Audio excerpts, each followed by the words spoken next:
qilsa bugun ishlarimizni boshlab oldik. Rassvet o'chib mana shunaqa nima bo'lyapti deyish. Nimadir syomka qilaman desam ham kecha ham syomkamiz bor edi.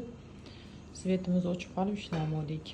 Bugun xudo xolisi kanalga ham yangi darslar olyapmiz. Zo'r darsliklar.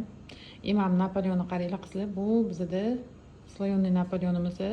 Buni darsligini men yopiq kanalda ham o'rgatganman. Buni shokoladnisini ham mana shunaqa zo'r banan chiqadi. I texnikasi juda ham oson. Sloyonli bo'lgani bilan taxlanishi juda ham oson. Unaqa 3-4 marta taxlab o'tirmaysizlar. Bitta to'g'ri taxlansa mana shunaqa zo'r bo'lib pishib chiqadi.